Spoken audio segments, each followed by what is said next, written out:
अन्तत नआउने भयो सकियो नि। अब सकियो नि रोकियो तपाईहरुको प्रिय सिरियल। त्यसलाई मन पराउँदै आउनु भएको थियो, तपाई हामी सबैले हेरेका थियौं। अब भने त्यहाँका कलाकार र निर्माताले पैसाले भरिए तिनको खल्ती भरियो। अब मन लाग्दैन रे सिरियल पछि फिल्म बनाउने, त्यही पनि पार्ट 1 पार्ट 2 पार्ट 3 पार्ट 4 बनाएर। अहिले मात्रै तिनीहरुको फिल्म लाज शरणम बजारमा आएको छ। बजार तातिरहेको छ, बजार तताइरहेको छ। यो बीचमा सकिगुनी नआउने उनीहरूले घोषणा गरेका छन्। यो घोषणा बीच केही दर्शकहरू असन्तुष्ट छन् भने केही खुसी पनि छन्। यो घोषणाले उनीहरूलाई रुवाइरहेको छ, किनकि नेपाली दर्शकहरूले सकिगुनीलाई यति धेरै माया गर्थे कि सकिगुनी आएको 15 मिनेटमा मात्रै लाखौं लाखले सकिगुनी हेरिसके। त्यति प्रिय भएको थियो कुनै बेला। तर अहिले भने यसका निर्मातालाई पैसाको घमण्ड यति बढ्यो कि सकिगुनी नै नखेल्ने। हामी सिरियलका कलाकार होइनौं, फिल्मका कलाकार हौं भन्न समेत केही पुगिसकेका छन्। आखिर उनीहरू जन्मिएका भने यही सिरियलबाट हो।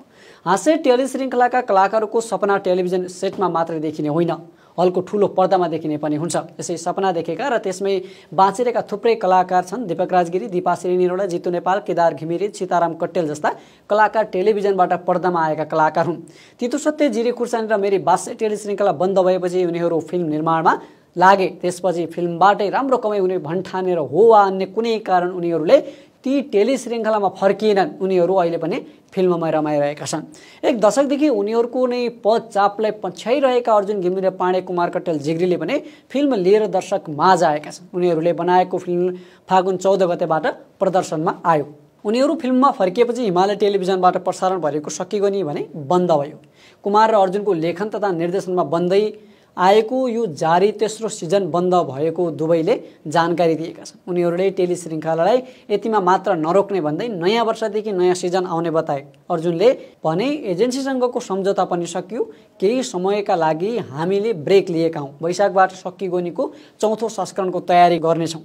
फिल्म निर्माणमै पो लाग्नुहुन्छ कि भन्ने प्रश्नमा उनले टेलिश्रृङ्खला र फिल्मको दुवैलाई एकसाथ लैजाने जमर्को गरिरहेको बताए। केही परिमार्जन सहित श्रृङ्खलामा फर्कन्छौ उनले भने। 12 वर्षदेखि एउटै क्यारेक्टर एउटै कन्थन भएकाले दर्शकलाई मोनोटोनस भयो। नयाँ के दिने त दर्शकलाई भनेर हामी छलफलमै छौं। यही टिमले निर्माण गरेको फिल्म लाज शरम चौथो हप्तामा प्रवेश गर्दै